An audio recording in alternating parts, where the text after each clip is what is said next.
যারা ডায়াবেটিস রোগী রয়েছেন তাদের ক্ষেত্রে আসলে হার্টের ব্যথার ক্ষেত্রে কোনো তারতম্য বোঝা যায়? আমাদের দেশে ডায়াবেটিস 10 জনের মধ্যে দেখা যায় যে 2 বা 3 জনেরই ডায়াবেটিস রয়েছে। দেখা যায় ডায়াবেটিক পেশেন্টের পেইন সেন্সেশনটা একটু চেঞ্জ হয়ে যায়, নার্ভ ডিনার্ভেশন হয়। এদের ক্ষেত্রে টিপিক্যালি বুকে ব্যথার উপসর্গ হয় না।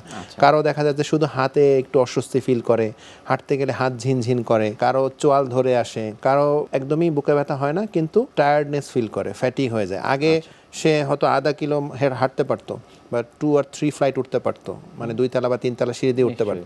সে এখন 1 তলা সিঁড়ি দিয়ে উঠলেই বলতেছে যে তার খুব নিঃশ্বাস নিতে কষ্ট হচ্ছে, হয়রান হয়ে যাচ্ছে, ফ্যাটিক লাগতেছে। হ্যাঁ, এই ধরনের উপসর্গ নিয়ে। এই জন্য ডায়াবেটিস যাদের আফটার 40 ইয়ার্স, এদের সবারই আসলে কার্ডিয়াক চেক আপটা করা দরকার, পুরুষ এবং মহিলা।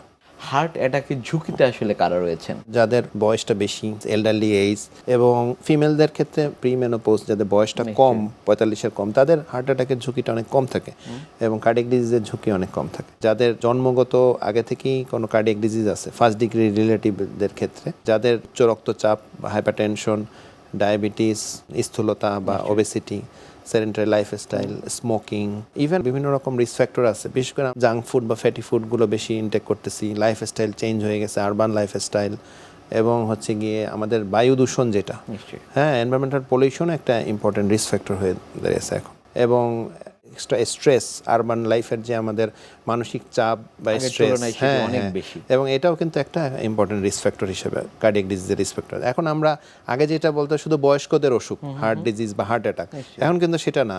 যদি 100 জন হার্ট অ্যাটাকের রুগী পাই, এর মধ্যে almost 40 to 50% young patient, less than 40 years, যেটা আমাদের জন্য কিন্তু খুবই অ্যালার্মিং। হয়তো দেখা যায় শুধু স্মোকিং, অথবা তার একটা ফ্যামিলি হিস্ট্রি আছে, পজিটিভ ফ্যামিলি হিস্ট্রি, অথবা জাঙ্ক ফুড বেশি খাচ্ছে, এদেরও আমরা হার্ট অ্যাটাক নিয়ে পাচ্ছি।